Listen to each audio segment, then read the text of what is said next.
بسم الله الرحمن الرحيم الحمد والثناء لله رب العالمين بارئ الخلائق أجمعين باعث الأنبياء والمرسلين ثم الصلاة والسلام على سيدنا ونبينا وحبيب قلوبنا وطبيب نفوسنا وشفيع ذنوبنا أبي القاسم المصطفى محمد اللهم صل على محمد وآل محمد وعلى أهل بيته الطيبين الطاهرين المعصومين المكرمين المنتجبين لا سيما بقية الله في الأرضين روحي وأرواح العالمين لتراب مقدمه الفداء ولعنة الله على أعدائهم أجمعين إلى قيام يوم الدين. For the hastening and the return of our Imam, please recite the salawat.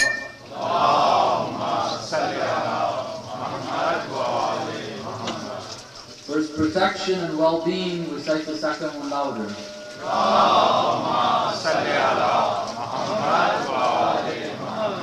Inshallah, each and every one of us becomes a true and close companion of our beloved Imam, besides the third one even louder.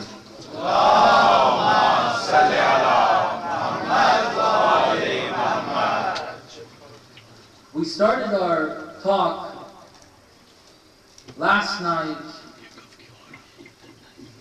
with regards to the theme, the topic that we're going to be covering over the course of these few nights that we're going to be together. What we said briefly to understand what I'm going to be talking about tonight is that when we look at the verses of the Holy Quran with regards to the Ahlul Bayt, with regards to the Imams of ours, we'll find three sets of verses. One verse is the verse that tells us our relationship with the Imams has got to be a relationship where we are supposed to show and express our love towards the Ahlul Bayt.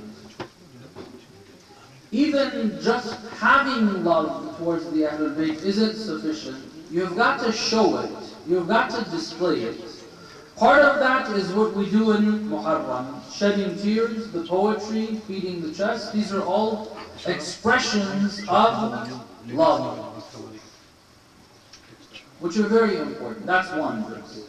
We have another verse that talks about a different type of relationship, or put differently, it talks about that relationship between us and the Imams from a different perspective. And that is the verse of, or the verses of wilayah. Allah subhanahu wa ta'ala says, إِنَّمَا وَلِيُّكُمُ اللَّهُ وَرَسُولُهُ وَالَّذِينَ آمَنُوا الَّذِينَ يُقِيمُونَ الصَّلَاةَ وَيُؤْتُونَ الزَّكَاةَ وَهُمْ رَاكِعُونَ. Your wali is only Allah subhanahu wa ta'ala and the Prophet and the one who is praying and giving charity. Amirul Mu'minin sallallahu alayhi according to the hadith.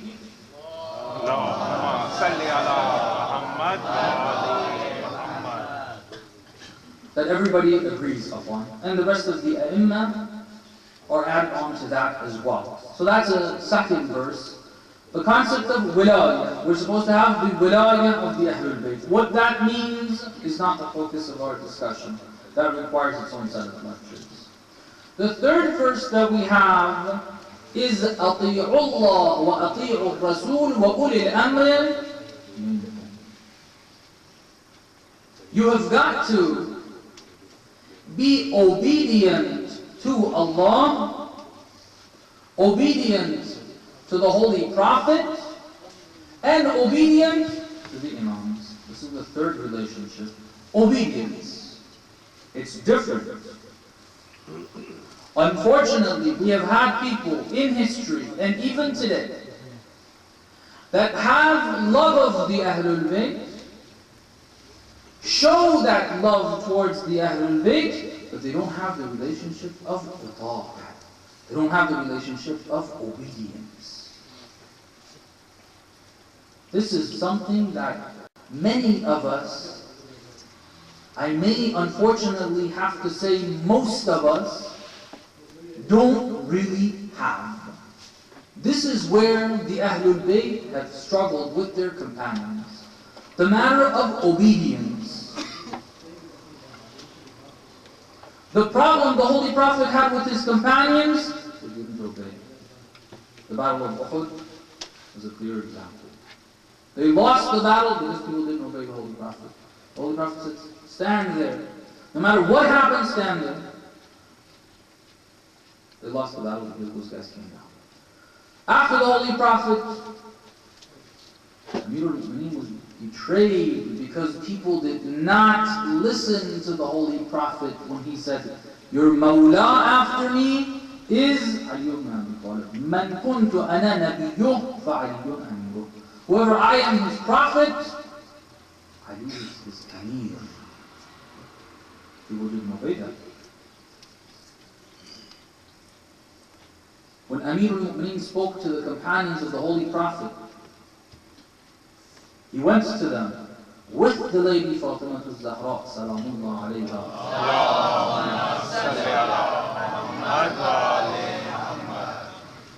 Knocked on their doors, talked to them, spoke to them, reminded them of Ghadir. What happened? Didn't you pledge allegiance? He said, okay. Morning came. Out of the 40 people that told Amir al-Mu'mineen, we will come, 4 or 5 showed up. When Amir al-Mu'mineen came to power, after 25 years, the problem he had was the ta'at, obedience. The first battle he was going to fight, he told people, let's go there. Companions of the Holy Prophet even disobeyed. Close companions of the Holy Prophet disobeyed. He said, we need to go and fight Muawiyah. Many of the believers, the religious ones, disobeyed. He said, Ya Ali, can you send us to fight the Kuffar? When they went to Siffin, a very long battle, at the end of it, they were about to win that battle. Muawiyah pulled off the trick of putting Qur'ans on the spears. 500 Qur'ans were put on spears. People gave lectures from Muawiyah's side to confuse the believers. And it was successful. They had the people come to Ali ibn Abi Talib and tell him, you had better call Malik al-Ashtar back, otherwise we will kill you.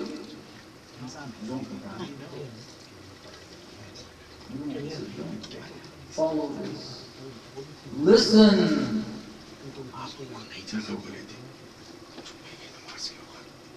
Then what's even more painful is that when he sent someone to Malik al-Ashtar, this great companion, you see we have issues sometimes with that obedience. Malik al-Ashtar, that the Imam took pride in having as a companion. He's such a great person. At times, his obedience is a bit unstable, unfortunately. You know, when we sent him someone, come back. Shah said, no, this is not the time. We're about to kill Muawiyah himself. It doesn't matter if your Imam says you come back, you come back. Obedience. So we have this verse, the concept of obedience. We've got to try to develop. But what about us? What about believers living in this day and age? We don't see our Imam. We don't have Baqiyatullah al-A'zam, Arwahuna Fidaha, sending messengers. If anybody claims anything like that at this stage, right, that we are the representative of the Imam, and he has told us to tell you such and such, be here or be there, or spend your money this way, and so on and so forth. We don't have that. That's a lie. So we don't have anything like that. The Imam doesn't come over and tell us, you need to do A, B, or C. That's not happening. Do we have any such responsibility? this way. We read a hadith. That hadith is from Imam Zayn al-Abidin, Salamullah alayhi.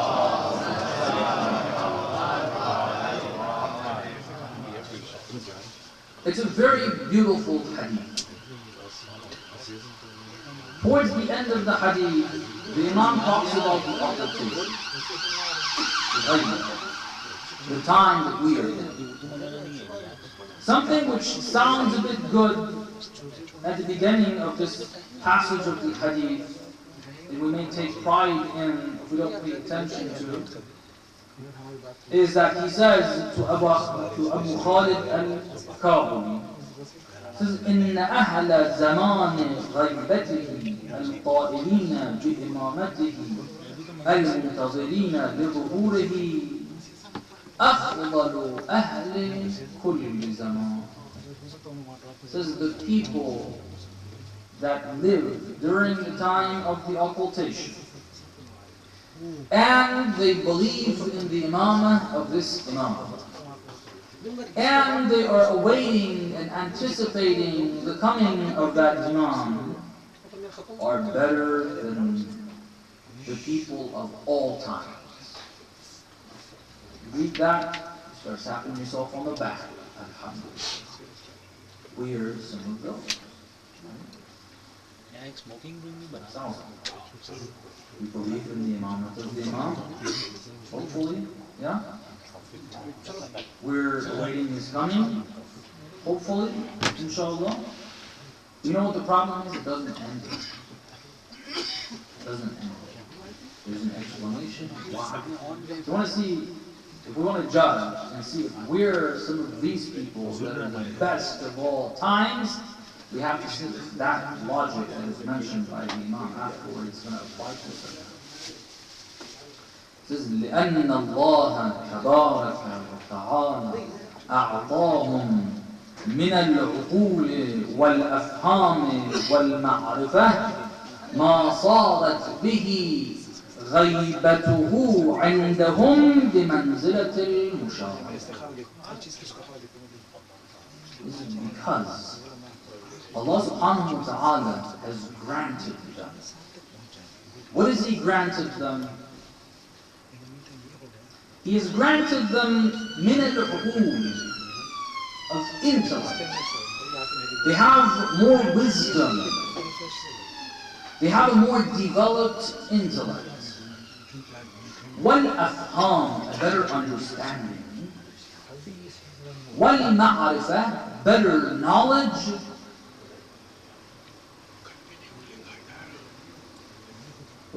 More knowledge, more understanding, more intellect. Before I continue and explain the rest of it, and translate the rest of it, I need to say this here. When it says God gives them this, it doesn't mean that somebody just wakes up in the morning or they're born from their mother with this knowledge and this intellect. It means they develop it. You have to do something to be worthy of God giving you that intellect. What makes you worthy of receiving more intellect? Using what you already have. Everybody has a certain amount of God-given intellect, a certain amount. But that increases based on what? Based on applying that, using it. Same way, everybody has got muscles in their body, right? But who has stronger muscles, bigger muscles? So you can use it more. You lift heavier weights, you're going to have bigger muscles. If you don't, you're going to be a weakling. Right? You have a God-given capacity. That's how you grow. And some people like to flex the muscles of their stomach, of course. Have bigger stomach. If you eat more, then that is going to expand more. There's a certain God-given capacity. Whichever of this capacity you're able to use more, you're going to get more of it. If it's muscle, it's muscle. If it's the stomach, it's going to be the stomach. That's how it works. You can't expect to work on your stomach and get big muscles. You can't do that. You have to have a diet and give it less, regulate it, and work on your muscles. See, that's how, let me take this time and explain this as well. That's how it is between our body and our soul. You can't expect to work on your desires and feed your desires whatever they want and be able to become more spiritual. It doesn't work like that. You want to become more spiritual, you have to work on your soul more and regulate your desires. Yeah, if you want to work on your desires and become more similar and resembling, God forbid, to animals, the most lustful of which, according to some of the ahadith, are pigs. So people have so much lust, and they just continue fulfilling that desire. God forbid, on the day of judgment, they're going to be raised like pigs, because that's something that the pig has as a defining feature. So back to this, Allah subhanahu wa ta'ala granting intellect, granting ma'rifah, granting fahm, is based on applying it, using what God has given us. If we use it more and more, God is going to give us more and more. So when it says those people are such, we can't think, okay, was I born in a family that has a lot of intellect? Or was I born in a family that doesn't have much of that? It doesn't work like that. You have to say, okay, there's a certain amount that God has already given me. I've got to apply it further and further and further. So what's the purpose of this? Is that it? Just having knowledge? Having a stronger intellect? He says no. He says they have enough uqul and afham and ma'rifah, the extent of which is that ما صارت به الغيب عندهم بمنزلة المشاهدة, such that for them, although the Imam is not present, but it is as though he is present for them. What does this mean? What does this mean? The Imam is not present, but his absence is the same as his presence. What does this mean? The way I understand it is the following. That relationship of obedience that we were supposed to have with the Imam, during the time of the presence of the Imam, we would hear the Imam telling us, do this, do the other, and we would have to follow through. It would be our responsibility. And unfortunately at that time, many people didn't. The question we raise for ourselves, do we have this here or not? This is why, this passage of it is why we mention this hadith, to say yes, we do. What it means that the absence of the Imam is the same as the presence of the Imam, is that although the Imam is not there to tell them what they need to do, they grow intellectually and knowledge-wise to an extent that without the Imam telling them what to do, they understand what the Imam wants them to do, and they do it. This is why they're better. Other people had to be told to know. These people learn the technique of understanding what their responsibility is, what the Imam wants them to do, and they do it.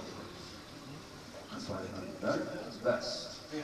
So we said, we're going to be talking about this. How can we do this?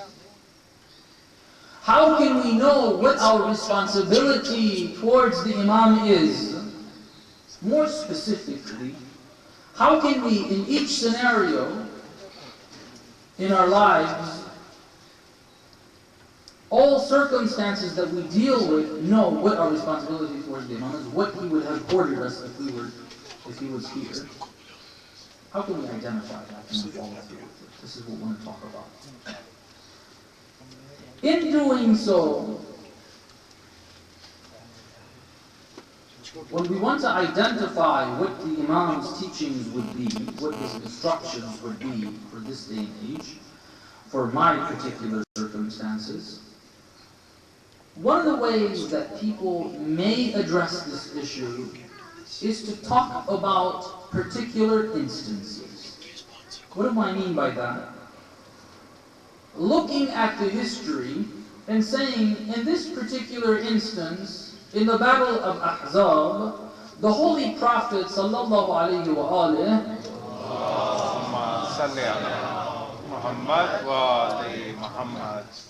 told the companions to, for example, pray a particular way. Or told Amir al-Mu'mineen not to fight initially. He asked others to fight, Amr ibn Abdul, but nobody did. Then the Holy Prophet did. And maybe you could extract a lesson from that and say, in this day and age, this is what we need to do. Particular scenario. This is one way that people may address this. But I don't think that is going to be something that will be too fruitful. Why? Because you have scattered circumstances, and being able to identify all the parameters based on which the Holy Prophet, Amirul Mu'mineen, Imam Hassan, Imam Hussein, and the rest of the Ma'sumeen, Salamullah alayhim ajma'een, said to do certain things and not others, figuring out all those parameters and applying it is sometimes a lot more difficult. And also it would take a great number of sessions, too many. One of the other things that we can do is to try to go over some of the general principles. I feel that this is more important. You know why?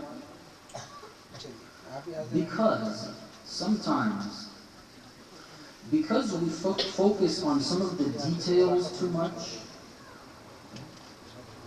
and we don't learn some of those very important principles, pillars in our understanding of the Ma'sumeen, our understanding of the Imams, our understanding of the Holy Prophet, we don't have those pillars in mind, the right foundation, then we end up using some of those details or applying some of those details where we're not supposed to apply them. They go against the general principles.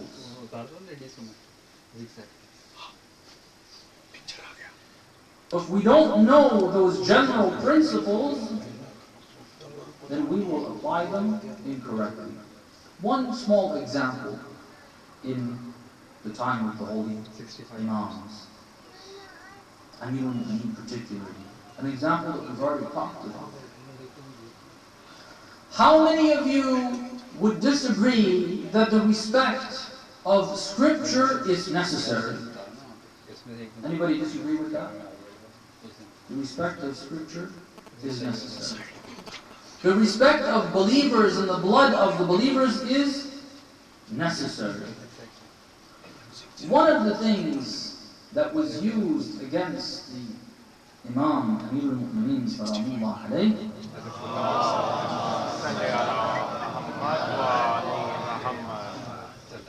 was the respect that the people had for the Quran. The respect people had for Scripture. There's a reason why they put Qur'ans on the spears and came to the companions of Amir al-Mu'mineen. They didn't just come and lecture and say, hey, we're believers. We're Muslims too, why are you killing us? Why are we killing each other? They put 500 Qur'ans on spears. Now, after seeing all those, just imagine the scene, seeing all those Qur'ans on the spears, the respect you have for the Qur'an, and seeing that respect displayed by them is going to start shaking you up. You don't realize that the living Qur'an is Ayyub ibn Abi Talib. You forget that. Because of something else.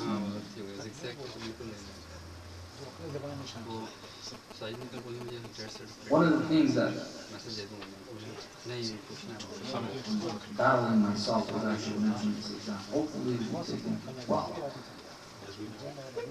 One of the blessings of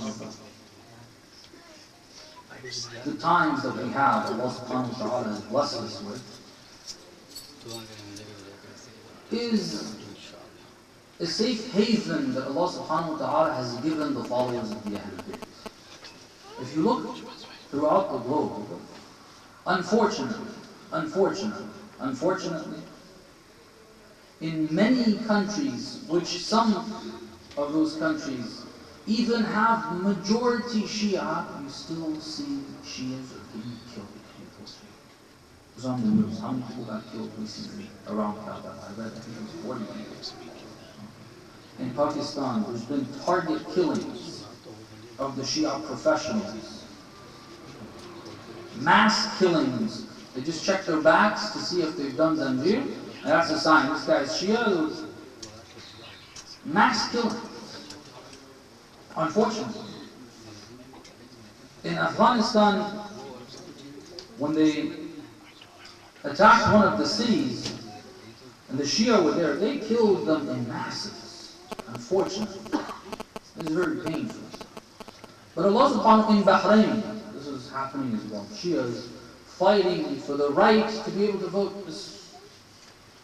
In Arabia, which is unfortunately called Saudi Arabia, it's the family of Al Saud that is ruling it. Inshallah, we hope that that name is taken off of it, and we hope that Al Saud are taken out of there, inshallah, as soon as possible, and all of the world and all of the Muslims are ridden of their evil. And instead of going and helping and supporting the believers fighting the Zionist regime, they send in people to slaughter fellow Muslims in Syria, especially the Shia. All around. But Allah subhanahu wa ta'ala has blessed us with a safe haven that when Shias enter this country, they feel this is where we are protected. This is something that Allah subhanahu wa ta'ala has blessed us with. Okay? Now, when this was going to be established, some of the ulama came to Imam Khomeini. Some people killed in the process. Life of human beings is important. It's an Islamic principle, right? Imam Khomeini, in my words, I'm not using these words. If I were there, I would mention these examples. Would you have said the same thing to Amir when he wanted to establish the government of the Imam? People got killed, right? Because people have said, oh, people are going to die. Some people are going to die. Let's not do this.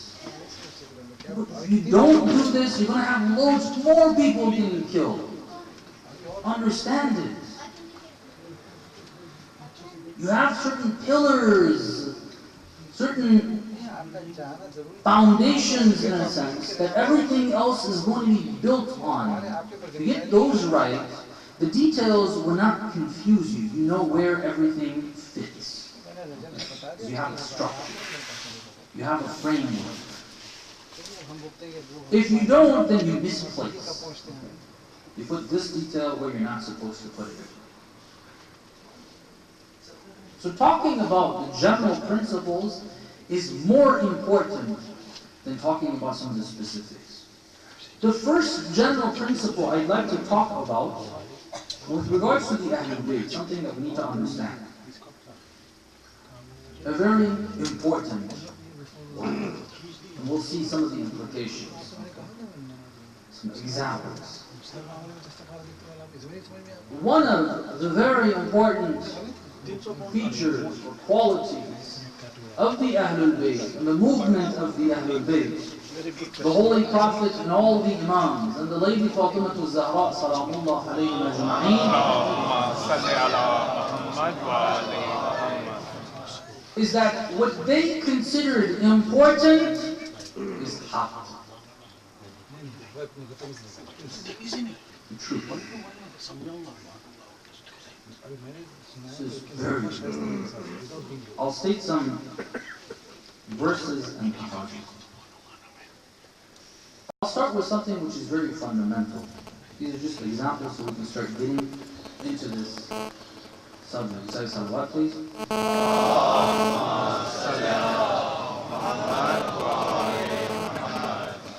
Start going louder, inshallah.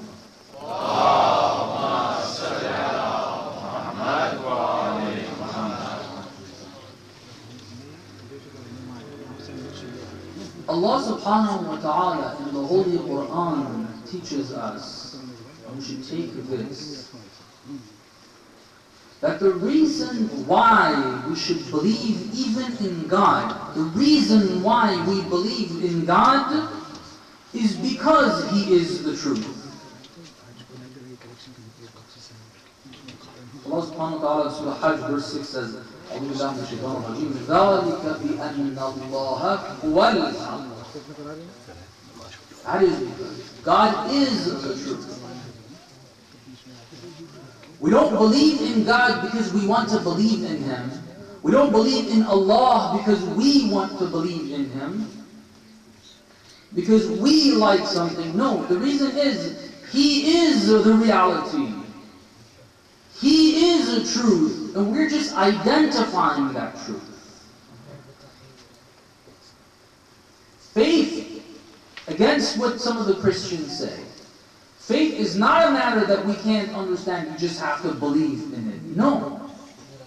The reason why we believe in it is because we have reason that that is the truth. That's why we believe in it, not the other way around. We believe in it, since we believe in it, that must be true. No, no, no. It's because it's true, it's right, it's haqq that we believe in it.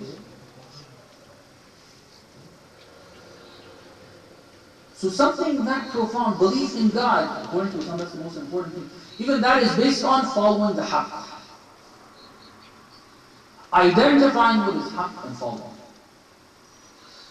Another verse, Surah Tawbah, verse 33, Allah subhanahu wa ta'ala says, هُوَ الَّذِي أرسل رسوله بالهدى ودين الحق ليظهره على الدين كله ولو كره المشركون.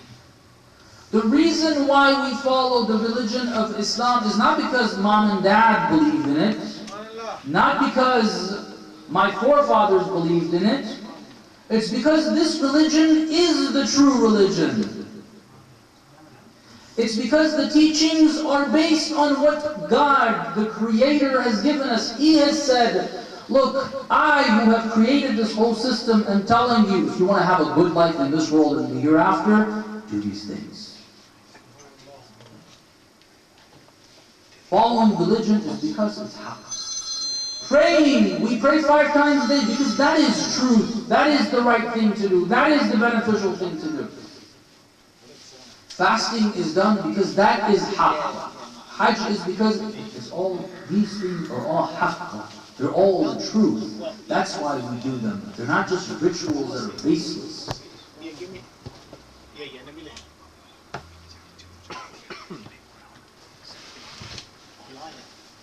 The first idea that I want to say is this idea of following the truth.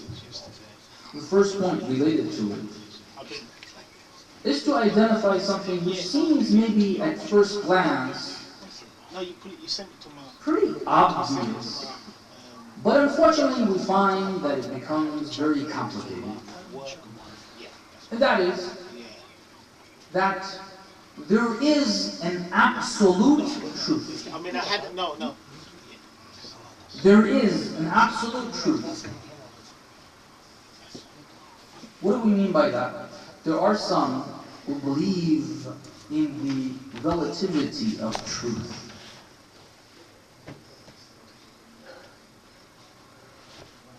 It's a long discussion, I don't want to get too much into it. I'll get maybe to a bit more of the practical implication of it. Alright, I won't get into the philosophical discussions of it and bore you with that. I'll get to something a bit more practical. You know what the relativity of the truth means in practice? And something we're trying to negate? Sometimes things get a bit confusing to people. Finding out what's right and what's wrong becomes difficult. Alright? You know what the easy way out is that some people do? The easy way out is, oh, this person or this school of thought has this view, and this other school of thought has that view. Both are correct. Either one is fine. Okay. Each of them has a bit of truth. Or they come to the conclusion that it's really not something that you can identify. You can't figure out what is right and what is wrong. This is the easy way out. I'll give you some examples that are a little more tangible and something that you have come across. How many of you know of agnostics? People who look at the atheists, they read the book, The God Delusion, and then they read the arguments of the faithful, they read the arguments of our scholars, and they get confused, and they say, well, you can't really prove God rationally. It's just not something you can do.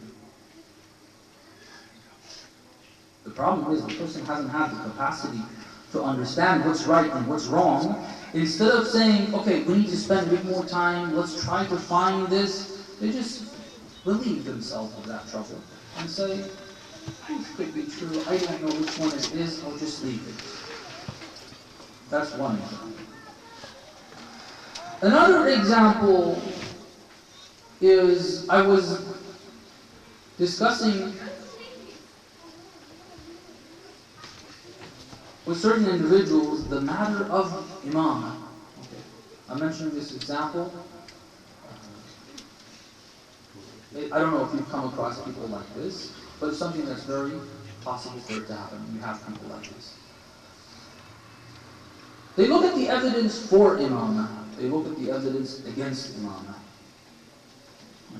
Some people pose serious questions. I don't know if you've been questioned or not. Some of us accept the Shia faith and firmly believe in it, not based on reason, but based on just because that's the religion of the family, or that's what they've believed in so far, that's what they continue to believe in. That's the reason why they continue existing, accepting it. Otherwise, if they would truly think about some of the arguments that are put forth about imamah,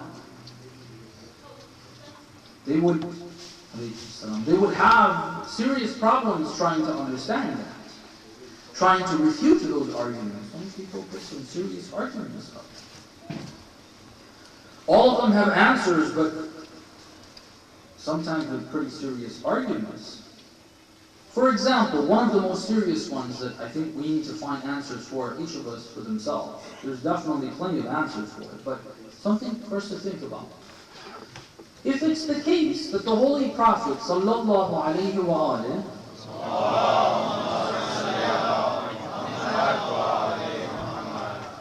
in Ghadir had all those thousands of people present, what are the figures you've heard? Some people have said 100,000 people. Let's go with that. That's what usually is mentioned from the pulpits. 100,000 people are present in Ghadir. The Holy Prophet tells them very clearly that the person who is going to lead after me is Ali ibn Abi Talib sallallahu alayhi.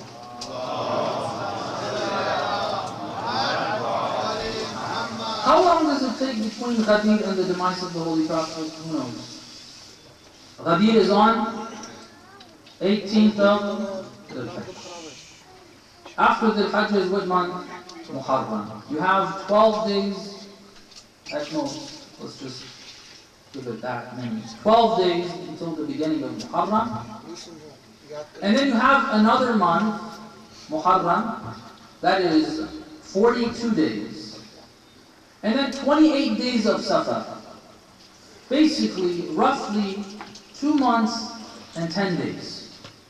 2 months and 10 days after Ghadir with 100,000 people in Ghadir. Okay. What type of people? The type of people that during the time of the Holy Prophet, when he used to make wudu in the scene of, some say it's in Hudaybiyah, I believe, others say it's at a different time. The Holy Prophet wanted to show the kuffar how committed the believers are to the Holy Prophet. He started making wudu in front of the kuffar. Okay. He started making wudu in front of the kuffar. The water that would drip from the hands of the Holy Prophet when he was washing his hands and face, the believers wouldn't allow those drops to reach the ground. They would reach for them and grab it out of tabarruk. This is how much love they had for the Holy Prophet. Okay? These are the people that when the Holy Prophet came to Medina and told the believers in Medina, the Ansar, that your brothers, the Muhajirin who have come, I will pair you up, and each two brothers have got to share everything. Very difficult, right? To give up half of what belongs to you to somebody that's just walked into the city. Would you be willing to do that? You may be willing to share your house for a short and temporary basis, but to give half of what you have to this person that you just come to know, it's not easy. Just willing to do it. They fought many battles with the Holy Prophet. These believers who believed in the Prophet in that way, 100,000 people in Ghadir, 2 months and 10 days later, they all reject that. How does that happen? Is it possible? You Shias are probably making this up. This is a serious question to answer. 10 years of Medina, those believers, and then nobody objected?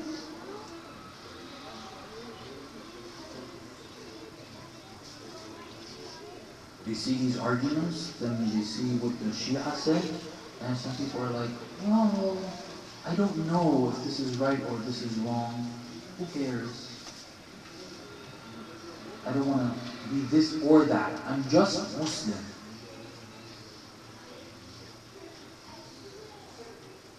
With regards to social matters, the examples we mentioned, brothers and sisters, of the time of Amir al-Mu'mineen, the instances where obedience was not there that we mentioned, whether it was the Battle of Uhud during the time of the Holy Prophet, or after the Holy Prophet, the matter of Saqifa, or in the Battle of Siffin, going to the Battle of Siffin, in the Battle of Siffin, continuing fighting or coming back, all of these issues are social matters. Okay? They are Islam applied to the social context. The obedience has mostly been problematic in those areas. So one of the things I want to bring forth is identifying haqq and batil in the social context. Okay? We talk about the relativity of the truth, and some people trying to say, oh, it's not black and white, there's a lot of gray area. Okay? In the social context, something happens, people want to take a stance, and then you have different views. Some say, okay, this is the right thing to do. Others say this is the wrong thing to do. These guys provide their evidence. Those guys provide their evidence. The majority of the people are just looking, huh? And huh. Alright? And at the end, you're like, I don't know, I'm just not going to do anything. This is what ends up happening. We're trying to say here that if we want to be of those that during the time of the occultation are going to be able to identify what the Imam would have ordered at this particular moment in time, and then be obedient to it, have to realize that if the Ahlul Bayt, if the Imams, according to their own statements, which I'll, in the brief time that I have left, present some of those, if it's between haqq and batil, and we're supposed to identify the haqq and do and obey what the haqq is, then responsibility to first of all know there's always a haqq, and secondly try to identify what that haqq is. Otherwise we're not going to be obedient.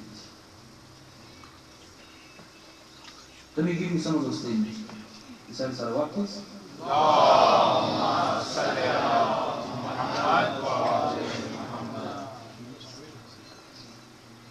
The first hadith that I want to give you is something that you all know. Every single one. Probably, I hope.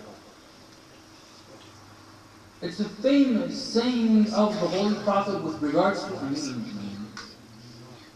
the Holy Prophet said with regards to this beloved Imam, علي مع الحق والحق مع علي يدور حيثما دار.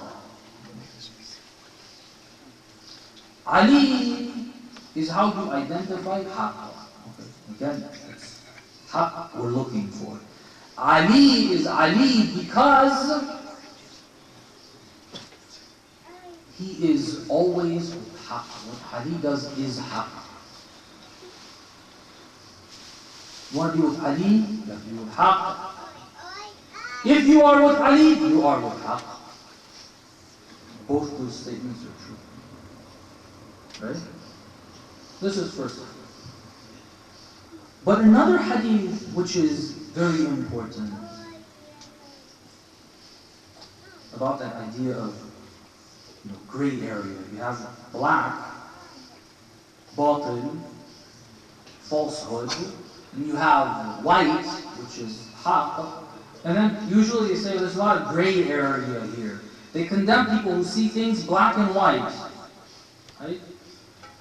A hadith from Imam al-Baqir salamullah alayhi says, قال رسول الله صلى الله عليه وآله. He quotes the Holy Prophet, يا أيها الناس إنما. Usually you say when you say إنما, it means it's only such. إنما هو الله والشيطان. It's only God and shaitan. Okay? In other words, there's not a third thing. Whatever you do is either divine and godly or shaitan. وَالْحَقِّ وَالْبَاطِلِ. It's either haqq, or if it's not haqq, it's going to be batil.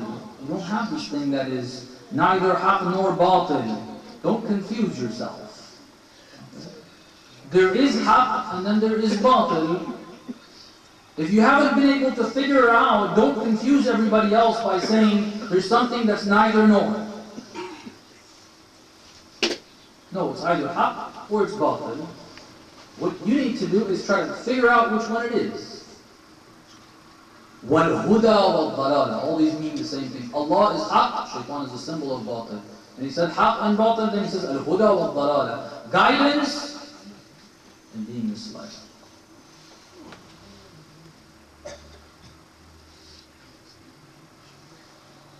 Another example of this idea that the Ahlul Bayt are always for haqq.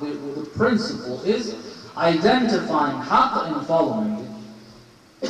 Say salawat. Allahumma salli ala Muhammad wa ali Muhammad. In the story of Karbala, there's an account that Imam al-Hussein salamullah alayhi had a dream. Allahumma salli ala Muhammad wa ali Muhammad. Imam al-Hussein had a dream. And he told this to Ali and al-Akbar. There's water here, thank you very much. I have it here. The dream was that the Imam saw their caravan, their camels, their people, the companions of the Imam, the women, the children, them going and then death following the camels. This was a sign. This is before they got to Karbala. Before they got to Hur ibn Yazid al-Riyahi that stopped them from moving towards Kufa and then having to go towards Karbala and ending up in Karbala. When they had left Mecca moving towards Kufa, in one of those places where they had stopped, the Imam had this dream. And you know what this means, it's pretty obvious. That we're headed towards what's going to end in death. Imam Hussein tells Ali ibn Abi Talib this. He tells Ali ibn Abi Talib this. Maybe, in my words, the Imam trying to test Ali ibn Abi Talib. He tells Ali ibn Abi Talib, Ali ibn Abi Talib says, أَفَلَسْنَا عَلَى الْحَقِّ. Are we not following the truth? He said, of course. He said that there is no fear. Okay. That's what's important. It's not important if I'm going to live or I'm not going to live. It's not important if I'm going to have this wealth or I'm not going to have this wealth. It's not important if I'm going to have this job or I won't have this job. It's not important if I'm going to have citizenship in this country or I'm not going to have citizenship in this country. What's important is that, is this right or is it wrong? That's what's important. أَفَلَسْنَا عَلَى الْحَقِّ. Amir al-Mu'mineen, his words are filled with this. Check Nahjul Balagha. We'd have to probably read Nahjul Balagha from the beginning to the end if we want to talk about the ahadith, to talk about haqq. Sometimes when Amir al-Mu'mineen is fed up with the people,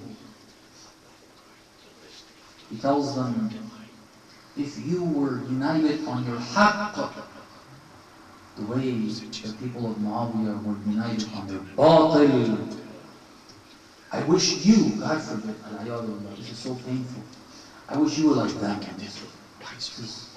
You know, he's fed up with these people. The Ahlul Bayt, their principle is haqq and batil. Haqq and batil are identifiable. As we said, sometimes we justify our own confusion and we say it's okay to be confused by saying it's not black and white. It's not the case. Don't confuse yourself. So then after that, the responsibility is identifying what is haqq. This is where Amir al-Mu'mineen's words again. Amir al-Mu'mineen has this, his voice recorded in words. One of the lectures he gave after he was brought, or people came and begged him to become their Khalifa.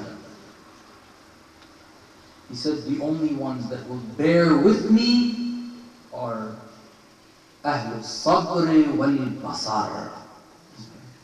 Those who are with patience and they have basira.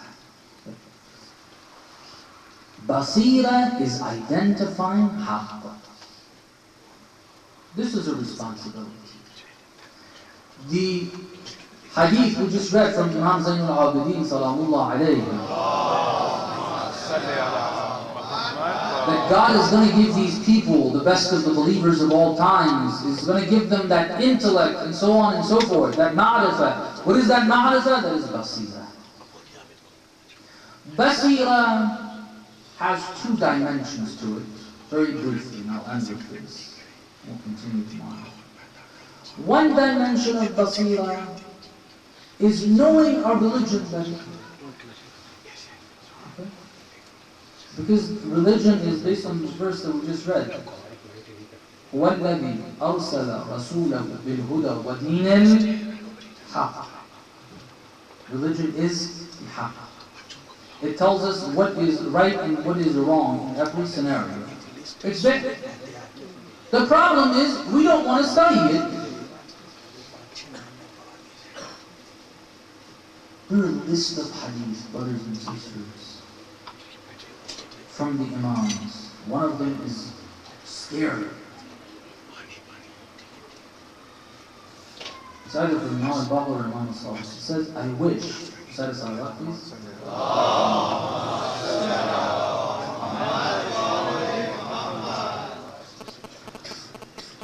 He says, I wish I would have my companions whooped until they would start studying and they would develop tafaqquh fid-deen,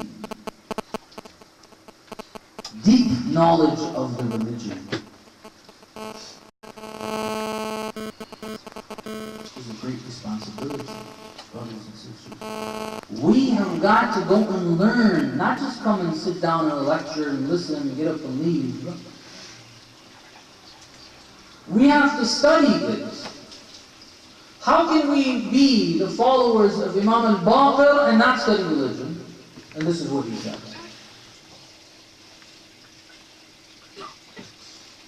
How can we be studying everything around us, for those of us who study? Unfortunately, some of us don't even study anything.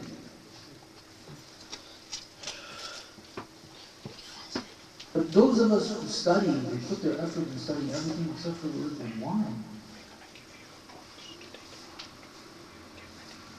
Why aren't we putting our effort in studying the deen, religion? How can we expect to be the true companions of the Imam? It's not just a slogan to come and beat our chest, cry for Imam al-Hussein, do la'an on the enemies of the Ahlul Bayt. Well, if we were there with this type of behavior that we have, this level of understanding of the deen that we have, we would have probably been some of the confused people who joined the enemies of Abdullah al-Hussein in Karbala.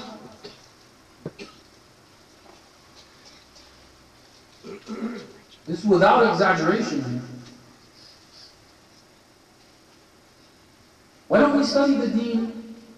What's our justification? One of the Imams said, at least spend one day of the week studying your religion. We don't even know the basics. Sometimes it's a shame, brothers and sisters. We look at some of the believers when they recite the Quran. They don't know how to recite the Quran. When it comes to their prayer, you look at their wudu is messed up. These are the basics. You look at their prayer, the prayer is messed up. They don't know how to join jama'ah. They do weird things. Like, bro, where'd you get this from? For fasting, for ages, they do things that invalidate the fast.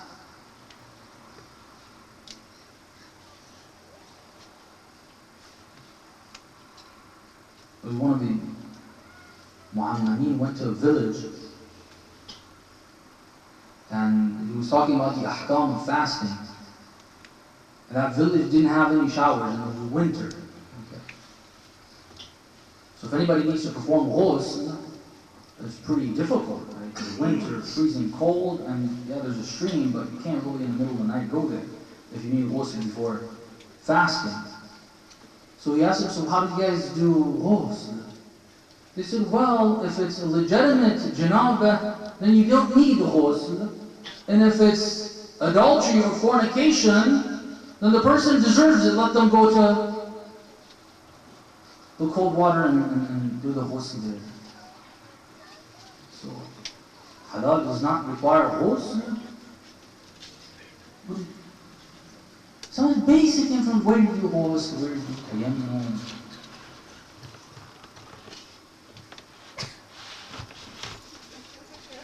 Much less the more complicated things. And then we have people arguing about some of the aspects and dimensions of the religion. They can't even get their heads around. They ask, are the imams like, do they have ilm al-ghayb or do they not have the ilm al-ghayb? Are you able to understand salat when we talk about the ilm al-ghayb of the imams? What is ilm al-ghayb? We don't study the religion, brothers and sisters. It's a responsibility. If we want to identify haqq, we have to read the law book of haqq to know what identifies as haqq and what is batil.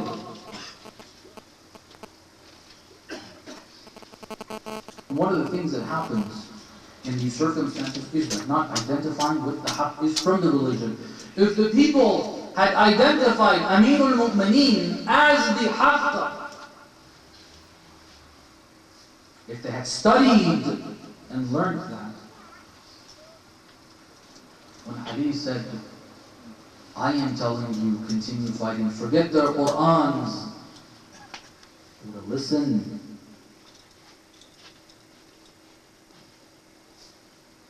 Because of our misunderstandings and lack of understanding, that I'm afraid personally, I'm very, very much afraid, that when the call is heard According to some of the ahadith, from Mecca by the Kaaba, the Imam of our time announcing, Ya Ahl al-Alam, Ana al-Mahdi. Some people are going to bring some fabricated hadith and say, no, the Imam is going to look like this. That's not the Imam, and he's a liar, go kill him. Trust me, there will be things like this happening. If we don't get our hands onto that knowledge firsthand, we will be in deep trouble, and we are in deep trouble. So the first thing to do, one of the first things to do, is to study that religion of haqq. And secondly, and I'll just introduce this but expand on it tomorrow night, is becoming a little more familiar with the social circumstances we're in. Because sometimes people have studied religion, but they have trouble applying it. That's why those in Kufa, when Amir al-Mu'mineen told them, we're going to go and fight Muawiyah, these reciters of the Quran, who apparently had the knowledge of the Quran, at least to an extent, more than others did, they had that part, but they were confused with regards to the instance. Is this an instance where we are allowed to go and fight Muslims, they seemed as Muslims to them, Muawiyah and his people? Or is it not one of those instances? Understanding the instances, understanding the circumstances, understanding what is actually happening, we have a responsibility to learn that as well in order to apply this principle of the Ahlul Bayt, that they are with haqq and haqq is with them. We want to be with them, we have to be with haqq. We have to identify haqq and follow it. We would be some of those that the hadith has described. Sallallahu alayhi wa sallam.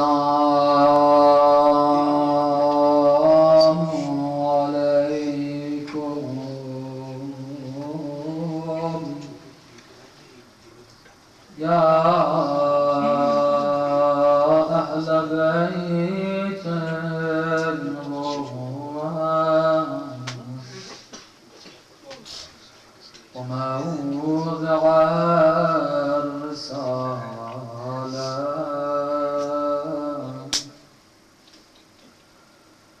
ومختلف الملائكة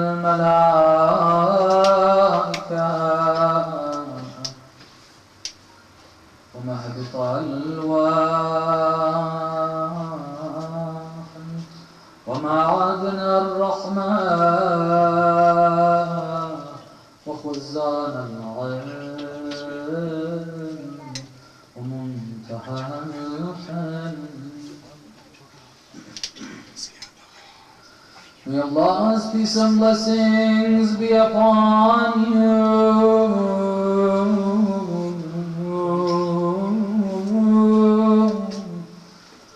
My beloved Holy Prophet and the Ahlul Bayt.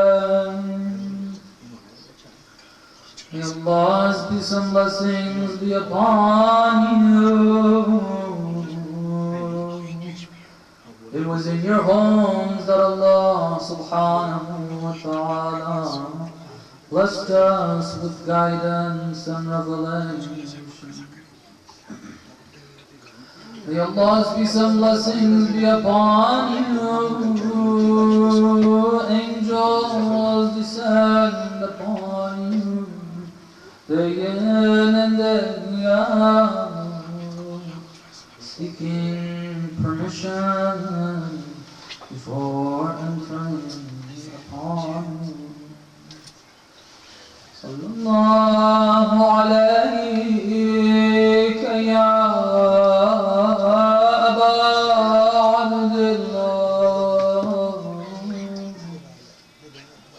sallallahu alayka ya mazlum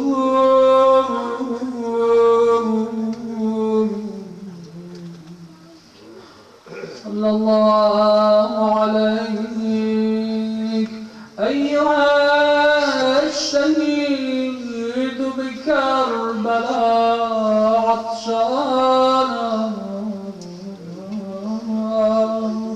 May Allah's peace and blessings be upon you. My beloved Imam al-Hussein.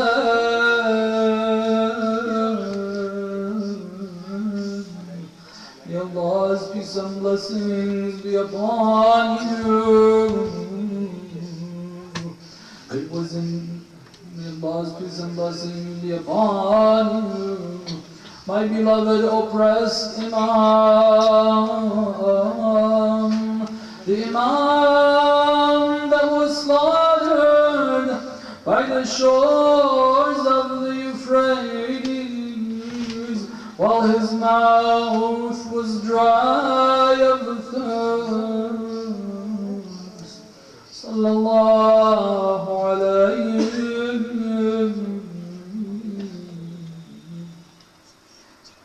Brothers and sisters, these days, the family of Imam al-Hussein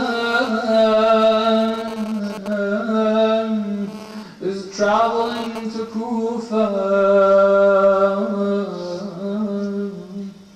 Let's try to picture and imagine the little daughters of Imam al-Hussein. سكينة رقية. Just try to picture how the lady Zainab Salamullahi alayhi is arriving to the city that she left years ago after her father was assassinated in the masjid. She has many bad memories of the city.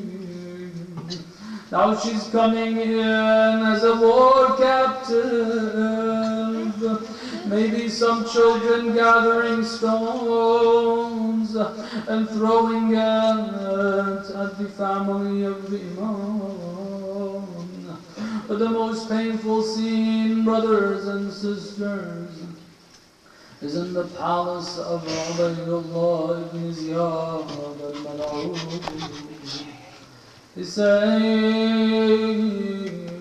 before the caravan arrived, Umar ibn Sa'd al-Mal'un had sent the head of Imam al-Hussein to Kufa. Ubaydullah ibn Ziyad wants to show off, thinking very proud of himself,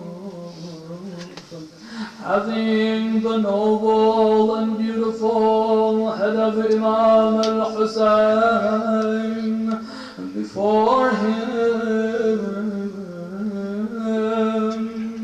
He brought the family of Imam al-Hussein in. Initially, it seems the lady Zainab Salamullahi alayha did not notice the head of Imam al-Hussein. Or maybe she did, but she tried to control herself. Ubaydullah ibn Ziyad, feeling all arrogant, started to speak very disrespectfully to the family of the Imam. The lady Zainab, the daughter of Amir al-Mu'mineen, stands and begins to speak powerfully against Ubaydullah ibn Ziyad, makes him feel belittled. He wants to somehow quiet down the lady Zainab. He realizes the only way to quiet Zainab down is to take the stick to the noble lips of Imam al-Hussein. Ruhi fidak. They don't even have mercy on your head after it's been severed from your body. Lady Zainab begins to weep and cry. ألا لعنة الله على القوم الظالمين وسيعلم الذين ظلموا أي منقلب ينقلبون.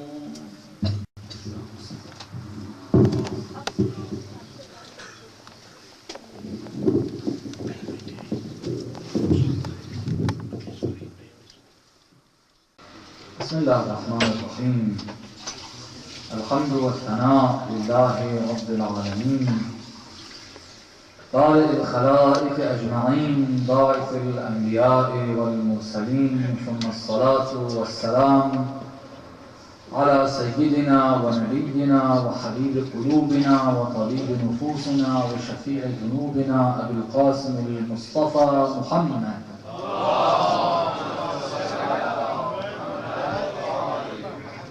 وعلى أهل بيته الطيبين الطاهرين المعصومين المكرمين المنسجبين لا سيما بقية الله في الأراضين روحي وأرواح العالمين بتراب مقدمه الفداء ولعنة الله على أعدائهم أجمعين إلى قيام يوم الدين. For the hastening and the return of our Imam, please recite the salawat.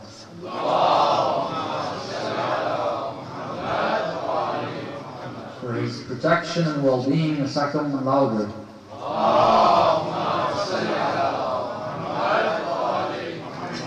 Inshallah, each and every one of us becomes a true and close companion of our beloved Imam. Recite the third one even louder.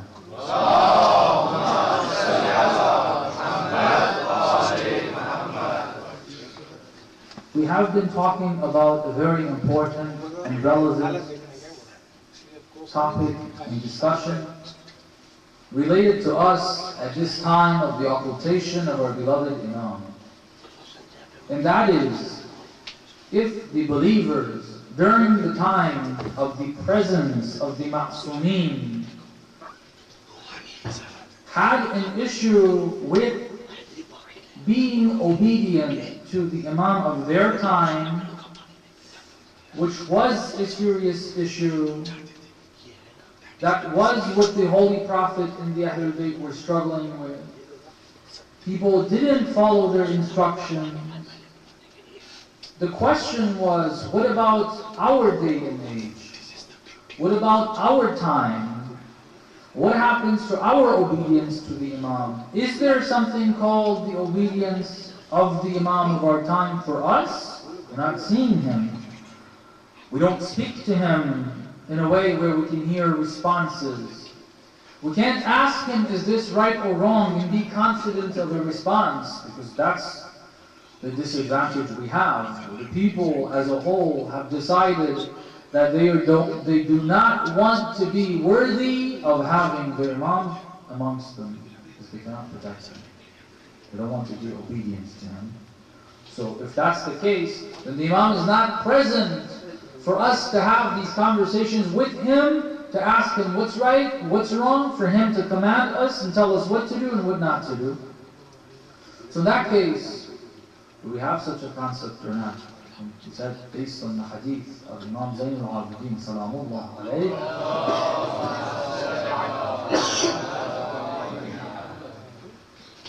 we do have that concept, but a bit more complicated. During the time of the Imams, where the Imams were present, they would tell their companions, you need to do this, you need to do that, and so on and so forth. During our time, on top of being obedient, we have got to actually develop our understanding with the help of God to be able to understand what the Imam wants us to do, then go and implement it. This is very serious. We have got to sharpen our skills of understanding Islam, understanding the world around us, to an extent that we can pretty accurately understand. If the Imam were here today, he would tell us, this is what you need to do.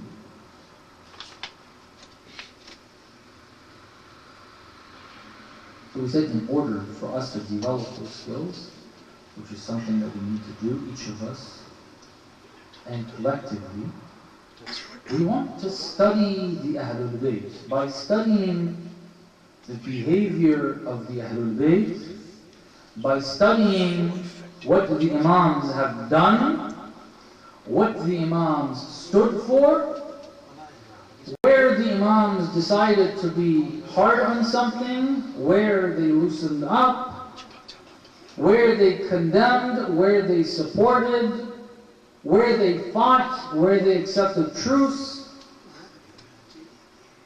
where they were okay somewhat with the government, where they were against it, and so on and so forth. By understanding that, we can develop for ourselves an understanding of the ideology of the Ahlul Bayt to the extent that we can identify what it is that would be our responsibility. We said in studying the behavior of the Ahlul Bayt, sometimes very particular details of history are mentioned. In a particular session, the Imam Salamullah alayhi said such and such. There was an instance, a man who was a disbeliever came over and the Imam told him something. There's an instance that Zurara ibn A'yan, a companion of Imam al-Baqir and Imam al-Sadiq, Salamullah alayhima,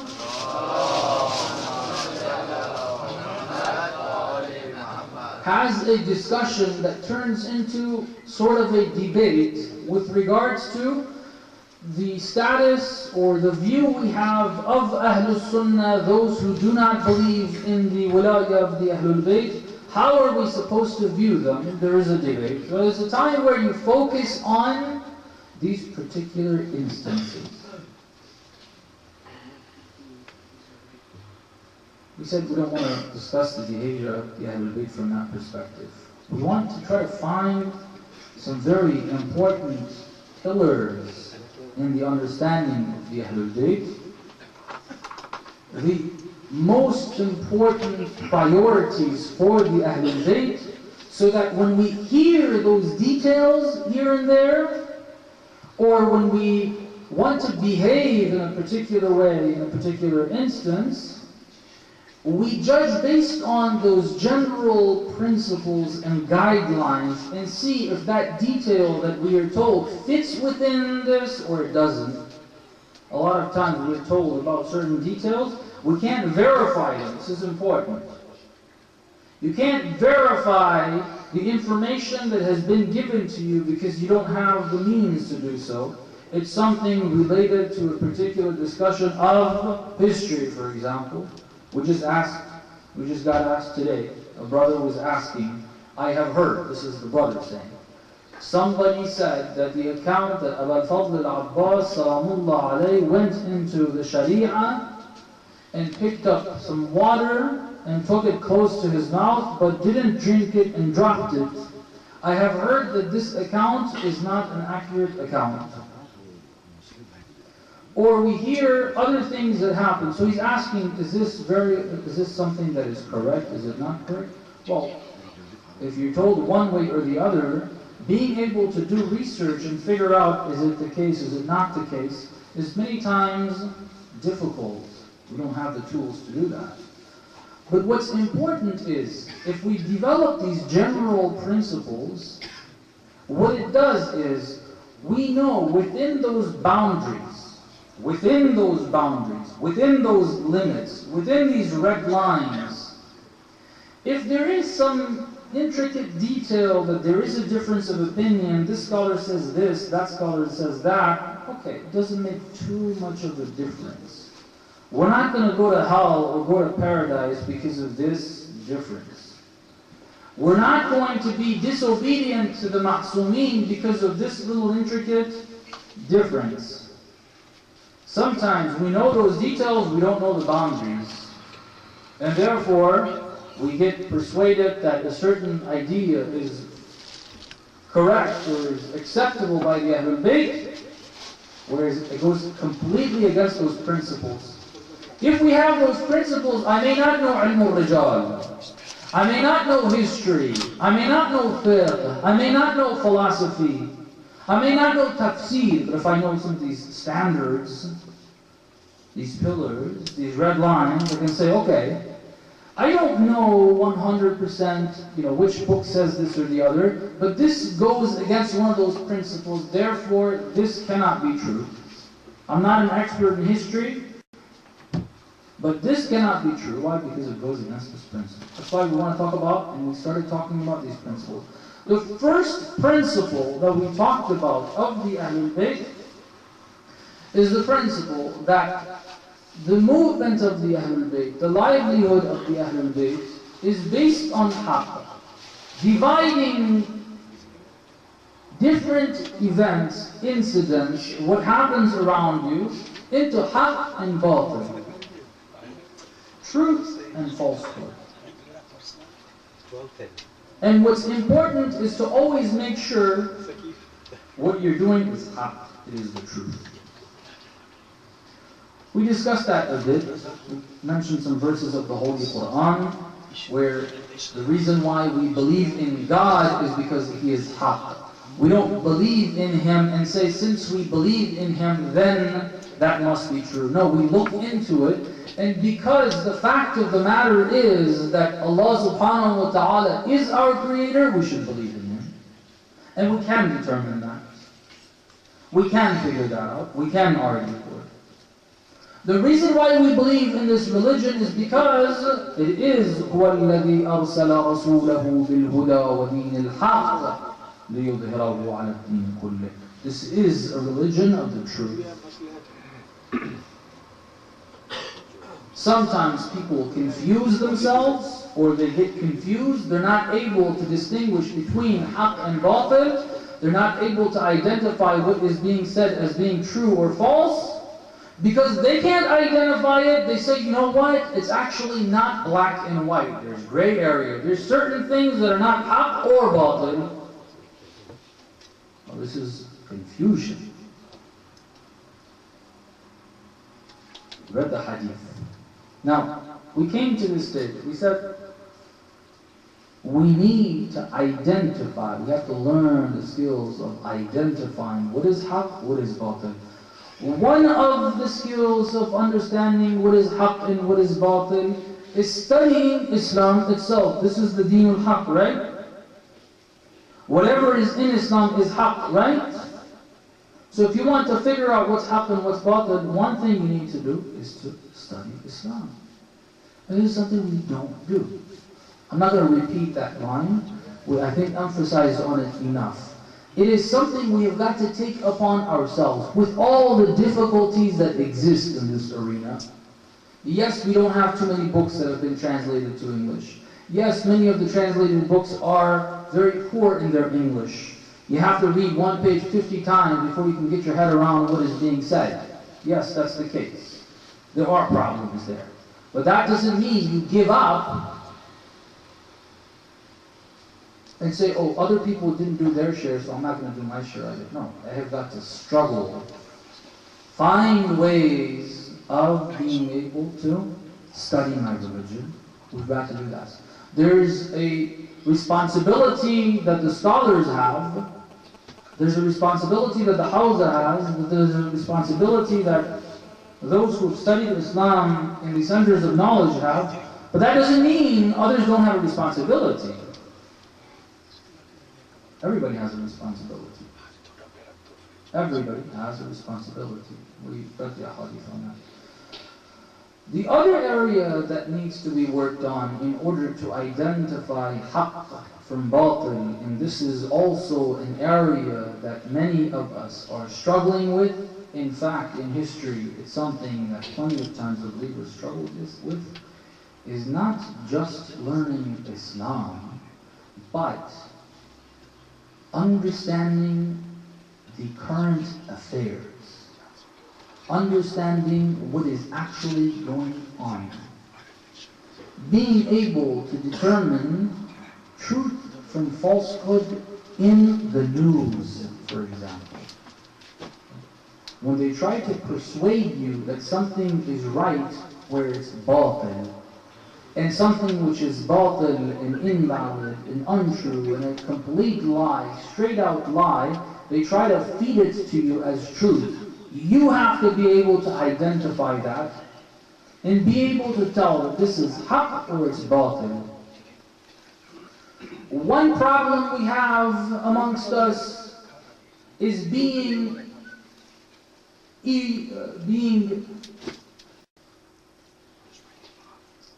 negligent about what is going on, not even looking into it, not even looking at news, not even being aware of what is being said, what is going on in the world. This is one problem. Then you have some of us that do read the news. They pick up whatever it is that they pick up. I don't know all the newspapers you have here in Britain. They tune in to the channels. They watch their BBC. They watch their Sky. They actually tune in to news channels.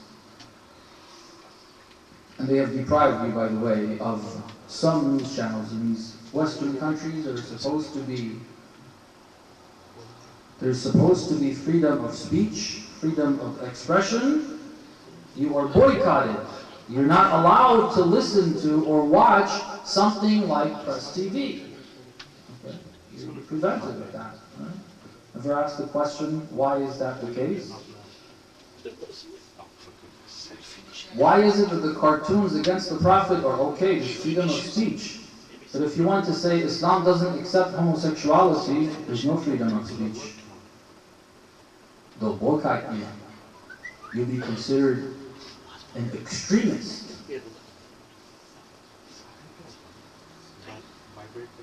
If you give a picture of the world, of the reality, different than what they want, then you're not allowed, you're not free to express that. This is the fact. I've mentioned this before, brothers and sisters. It's important for us to understand this.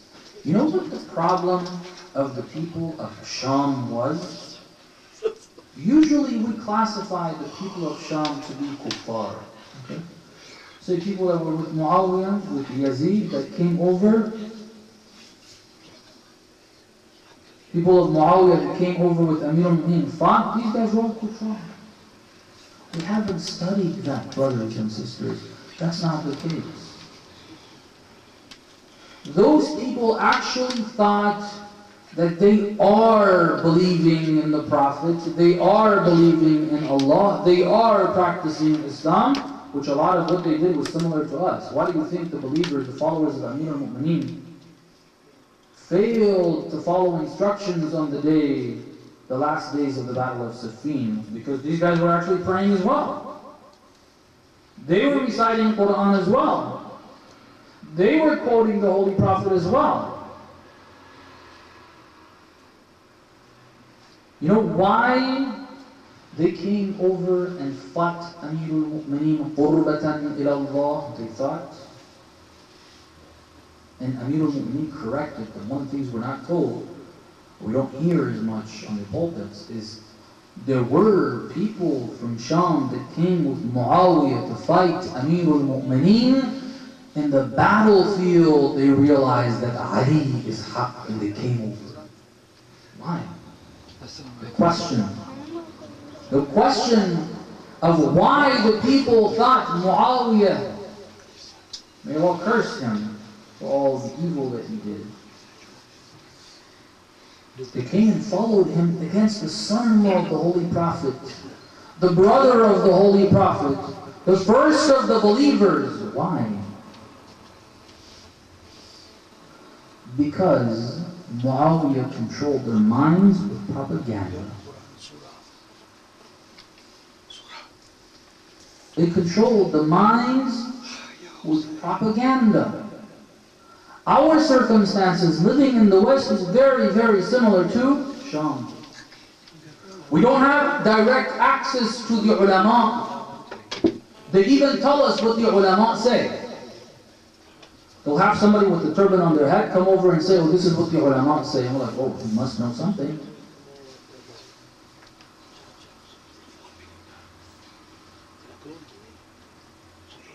We don't know that Muawiyah took the companions of the Prophet to feed the lies that he wanted to the people.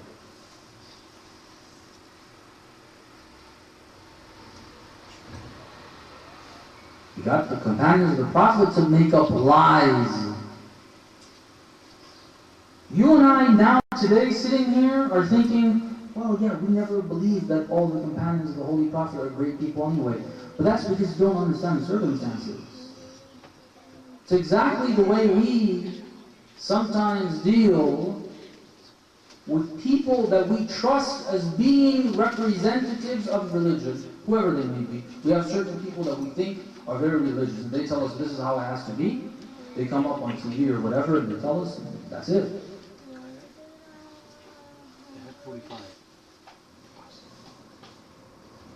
The reason why, brothers and sisters, many times the companions of the Imams failed to obey because they were confused. And you know what the problem is? Why the enemy has it easier than the believers? Why it was, it's strange, isn't it? Amir al-Mu'mineen says this in his words. That why aren't you guys united on your haqq the way the followers of Muawiyah are united on their batil? Muawiyah was able to bring 70,000 people to succeed. Amir al-Mu'mineen by 45,000 to succeed. Is Amir al-Mu'mineen less capable?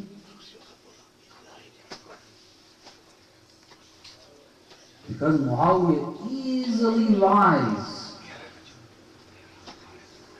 and presents it in a way where the naive people, the majority, think, oh, he must be right.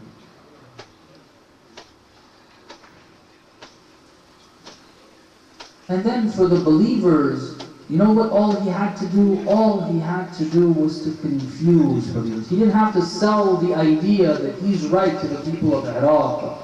All he had to do was to confuse them, not to be able to distinguish haqq and batil. And they told Amir al-Mu'mineen, Ya Ali, can you send us to fight kuffar? We are confused. Well, that's why he was able to get less people to go into confusion.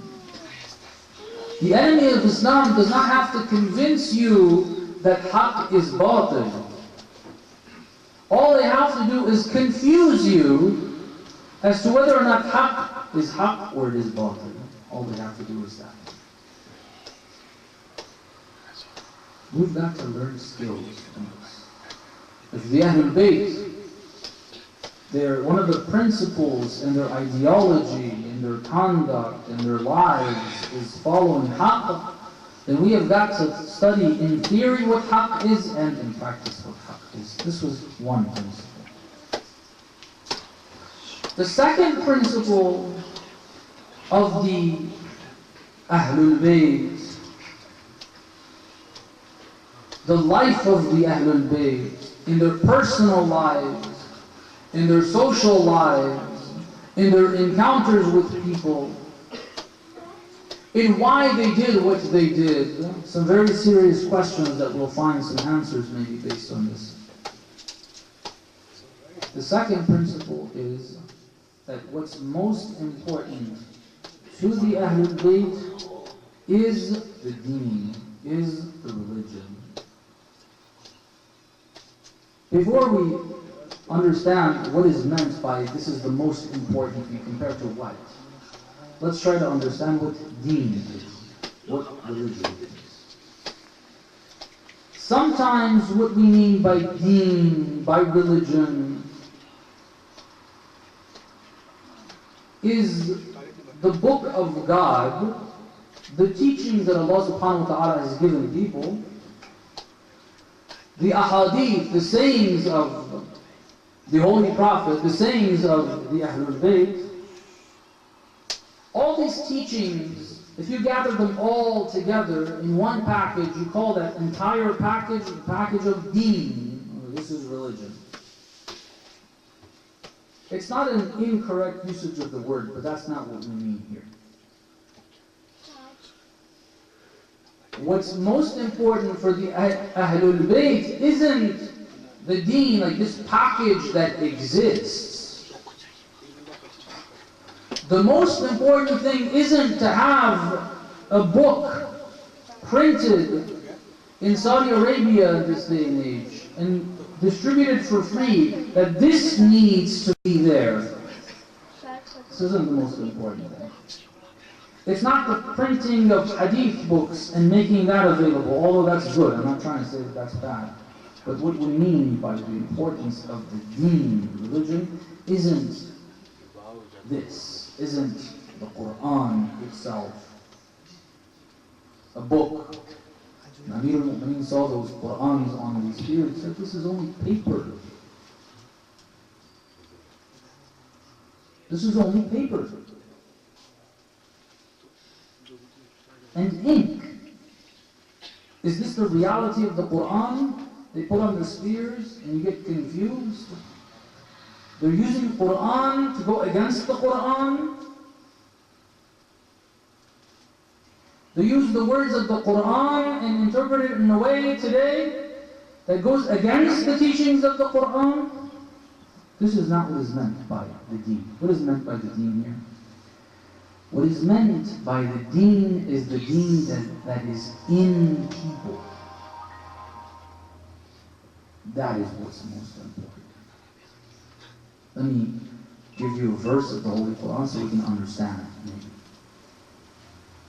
Allah subhanahu wa ta'ala says, أعوذ بالله من الشيطان الرجيم بسم الله الرحمن الرحيم ليس البر أن تولوا وجوهكم قبل المشرق والمغرب ولكن البر من آمن بالله ورسوله.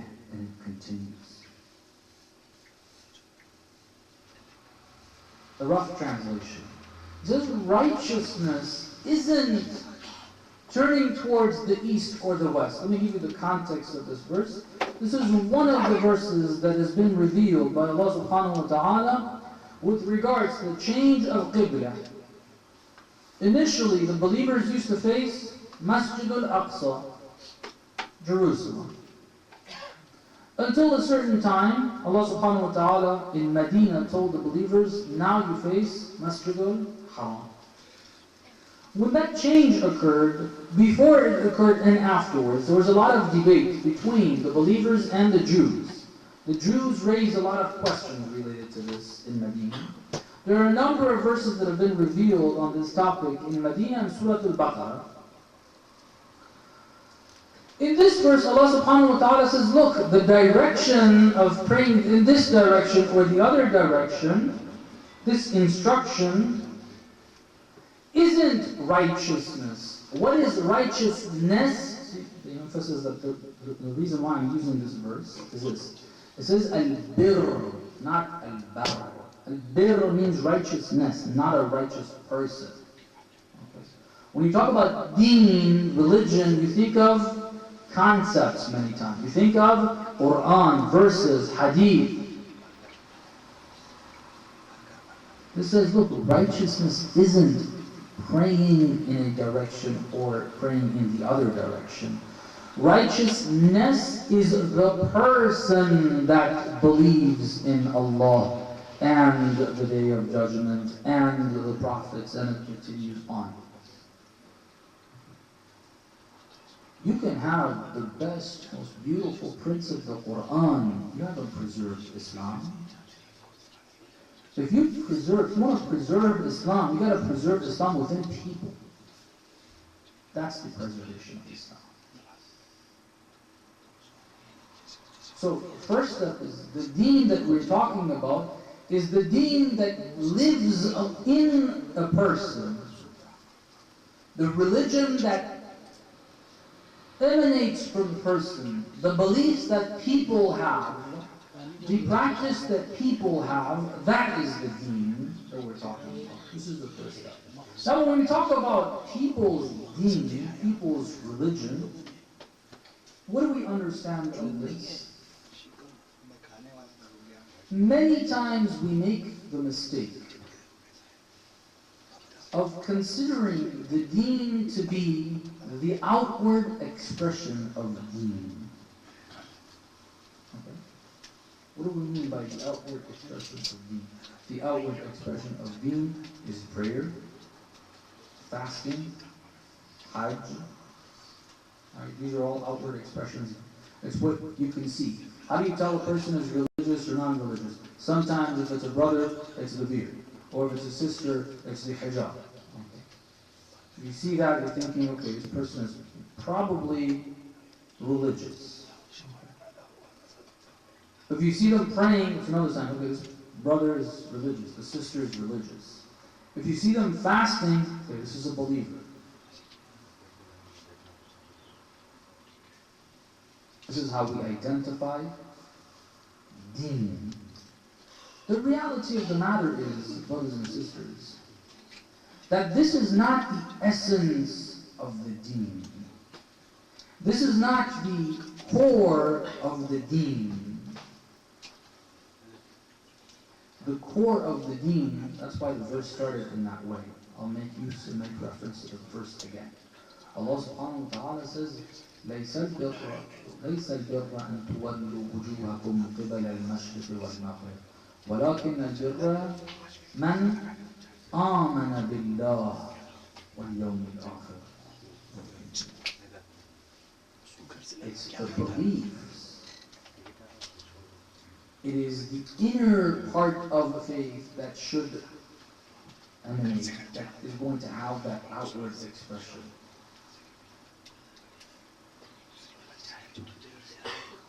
That is what's most important. The actual faith in people's hearts, in our hearts. Why is that very, very important? For a number of reasons. We can have lectures on this fact. For many of us, how much real faith do we have? Is Islam, instead of rituals, many times the importance we give to the rituals of Islam overdoes it. Is Islam about all these rituals? Very ritualistic, without any content, without any essence, without any real faith.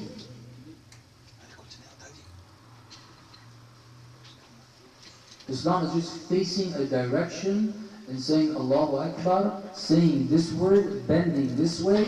If you said this word like that, then that doesn't work. You have to say it like this. And we're always looking for rituals. Always looking for rituals.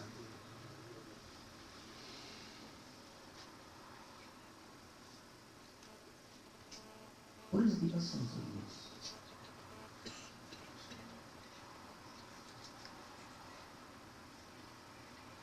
It's a very skewed impression of religion, brothers and sisters, this ritualistic approach towards things. Du'as, something I constantly remember. Why is it that, for example, in the month of Ramadan, we recite 5, 6, 10 different du'as? Just read, have somebody there, proper pronunciation, read, beginning to end. We gotta do this. On the night of Qadr, in the month of Ramadan, get yourselves ready, we gotta do this, brothers.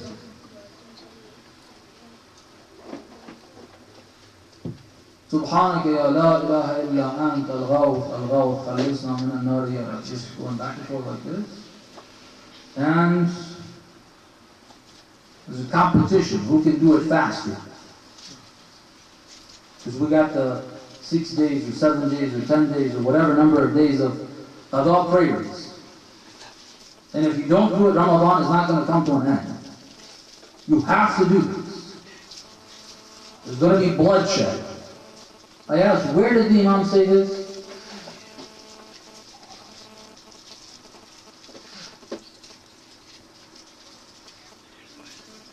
Where did the Imam say this?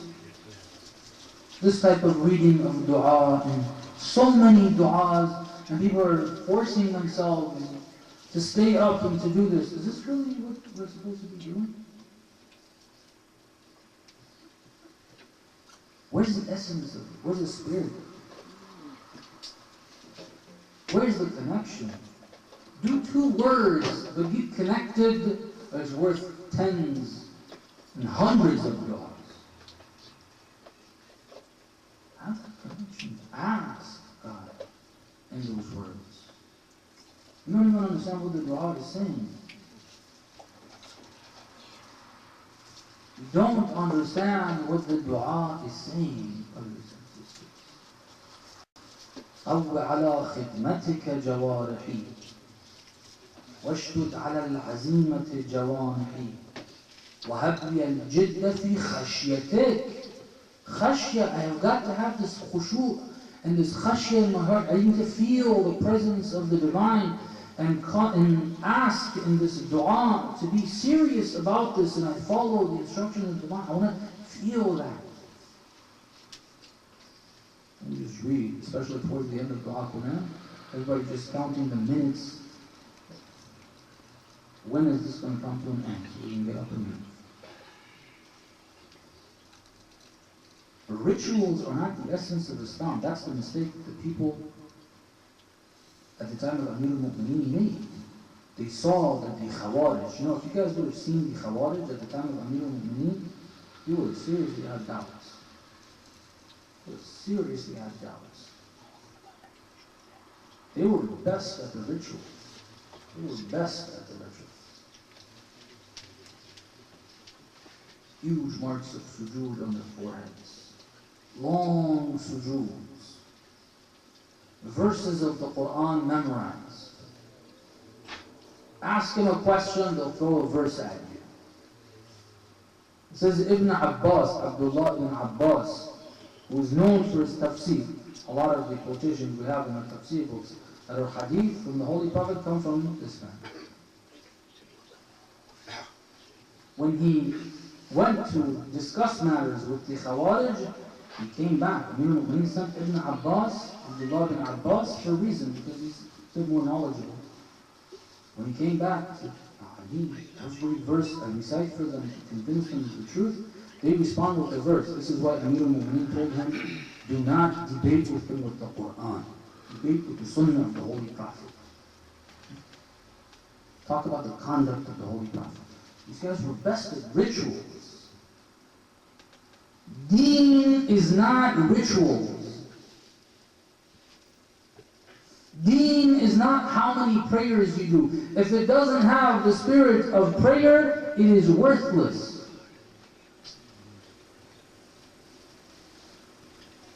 If Ziyarat Ashura doesn't have the spirit of Ziyarat Ashura, it doesn't have the spirit of Imam al-Hussein, it's worthless.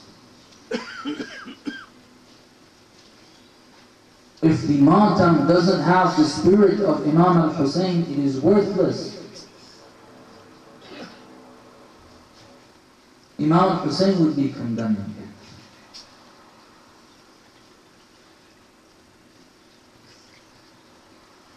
The people who, in the name of Imam al-Hussein, they say, oh, we have to talk about Imam al-Hussein in Muharram. We have to beat our chest. Don't talk about these social issues. We need to talk about Imam al-Hussein. Where's the essence of the message of Imam al-Hussein? You just want to talk about history? Talk about what happened 1400 years ago? That's the ritualistic approach, brothers and sisters. This is what killed Amir al-Mu'mineen.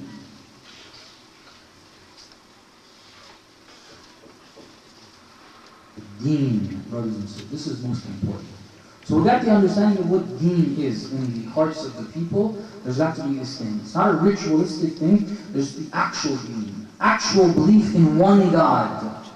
Disbelief in everything other than that one God. There's only one deity. There's only one Lord. There's only one being that can tell me what I need to do, and I need to listen to that. And because of that, I follow the Prophet. Because of that, I follow Amir al-Mu'mineen. Because of that, I follow all of the Imams. But what preferring this means over other things, we're going to have to explain in the following session, as I don't want to take any of the time of the Urdu Majlis. Just a few minutes, we'd like to remember Imam al-Hussein, salamullah alayhi, and try to shed a few tears, if the Imam grants us those tears, inshaAllah. Before I hand over, I apologize to Sayyidina here for taking extra time. Sallallahu alayka ya Aba Abdullah. Assalamu alaykum ya بيت النبوة وموضع الرسالة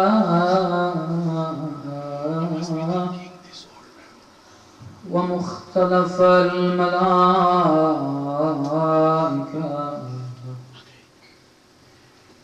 ومهبط الواقع ومعدن الرحمن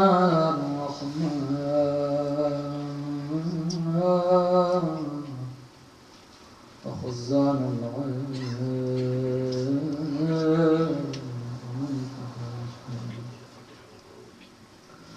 May Allah's peace and blessings be upon you,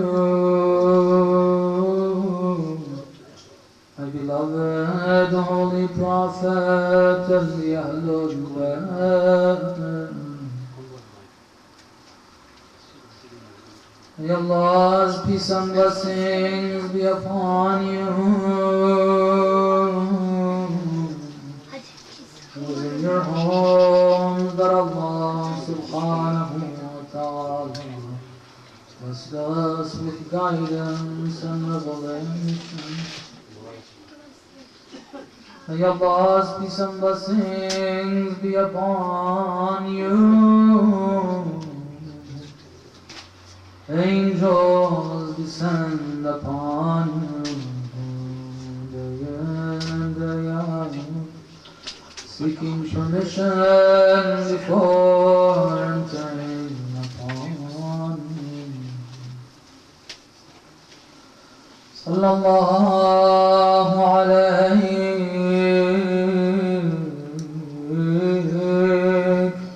ya Aba Abdullah.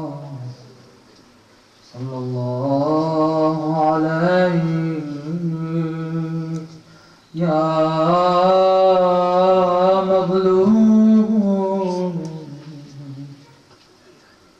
أيها الشهيد كربلاء عطشان. May Allah's peace and blessings be upon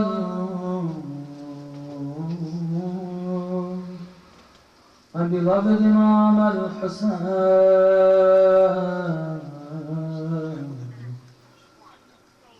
May Allah's peace and blessings be upon you, my beloved oppressed Imam, the Imam that was slaughtered by the shores of the Euphrates, while his mouth was dry of thirst. Sallallahu alayhi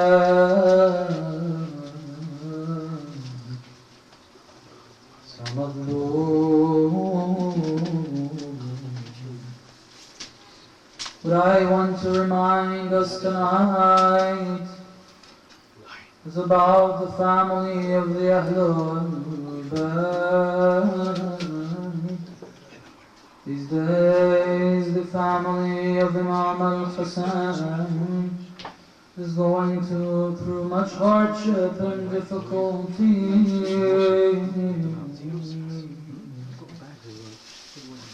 Imagine the lady Zainab, Ruqayya and Sukayna, other children, Rubar, going from city to city without any mahram, without Abu al-Fadl al-Abbas's protection. The only male with them, Imam Zainul Abidin, all chained up in heavy chains. Sallallahu alaykum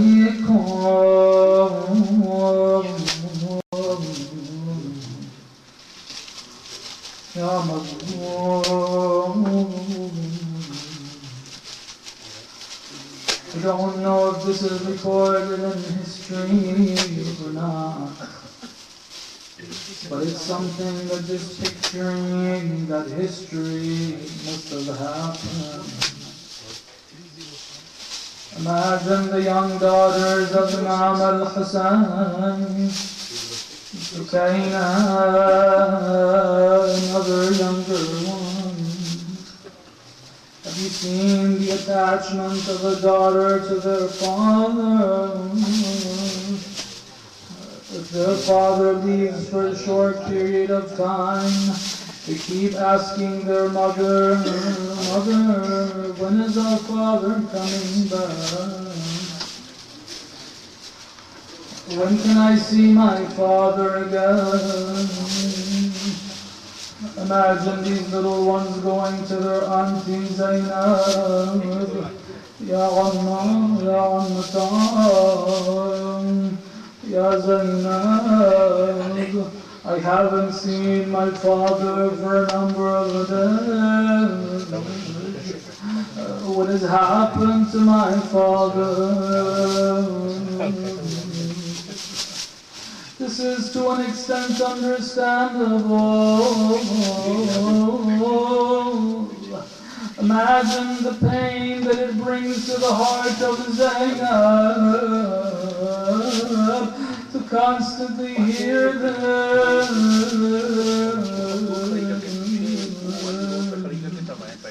But there's something else in that picture as well. Imagine these children always complaining about their fathers not being around, sometimes crying as well, but being pushed around by the ruthless soldiers of all the evil ones. If they hear these children crying for their father, what do you think they would do? They would probably take something and try to quiet them down by beating on these little children. Every time maybe Sukaina would speak to her Auntie Zainab and complain, weep about her father not being there, cry about that she may have been beaten off. Maybe it's because of this when they arrived in Sham, she was so tired and exhausted. Maybe her body was all bruised up. Her loneliness and being away from her father took a toll on her, until according to some accounts, that night she kept complaining about her father, until the authorities heard the cries. He said, "What does this little one want?" They said, "She's complaining. She wants to see her father."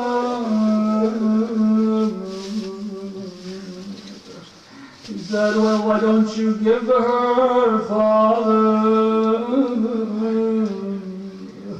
According to this account, a head was sent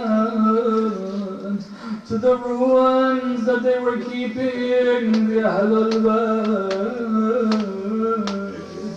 Imagine this little one uncovering and seeing the noble and beautiful head of her father,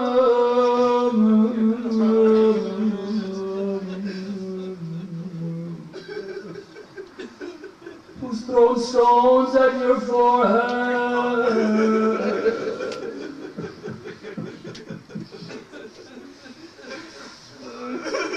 Why is your beard red with your blood? Sallallahu alaykum. يا أهل بيت النبوة ألا لعنة الله على القوم الظالمين وسيعلم الذين ظلموا أي منقلب.